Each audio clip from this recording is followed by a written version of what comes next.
ఏంట్రా తమ్ముడు, ఏం ఆలోచిస్తున్నావు? అదోలా ఉన్నావు, అప్పటి నుంచి చూస్తున్నా. ఏమైందిరా ఇంతకు? అలా ఏం లేదన్నా, నాకు ఒక ల్యాప్టాప్ కావాలి. నాన్నకి అడిగి చూశాను, నాన్న దగ్గర డబ్బులు లేవంట.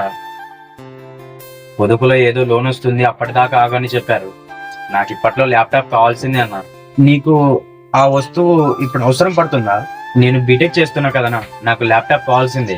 మన కుటుంబంలో వీడే పెద్ద చదువు చదువుకుంటున్నాడు. వీడు ఇక్కడే ఆగిపోకూడదు, మంచి ఉద్యోగం తెచ్చుకోవాలి. ఉద్యోగం తెచ్చుకుంటే మన వంశానికి పేరు వస్తుంది. నేను సహాయం చేస్తా వీడికి. సరేరా తమ్ముడు, నా దగ్గర డబ్బులున్నాయి. నేను ఇప్పుడు పనికి వెళ్తున్నా. సాయంత్రం ఇంటి దగ్గరకు వచ్చి డబ్బులు తీసుకోవెళ్ళు, సరేనా? అన్నా వద్దులేనా, మీరు ఇప్పుడు డబ్బులు ఇస్తే మరీ త్వరలోనే తిరిగి ఇవ్వాలి. మా దగ్గర ఇప్పుడు అంత డబ్బు లేదనా, ఏమనుకోకండి అన్నా. రే, నాకు ఇప్పట్లో డబ్బులు అవసరం లేదురా. అయినా పొదుపులో ఏదో లోన్ వస్తుందన్నావు, అప్పుడు ఇస్తులేరా, సరేనా? ఈ కాలంలో వడ్డీ ఇస్తా అన్నా కూడా డబ్బులు ఇవ్వడానికి భయపడుతున్నారు. అలాంటిది నువ్వు నన్ను నమ్మి అంత డబ్బు ఇస్తున్నావు అంటే చాలా థ్యాంక్స్ అన్న.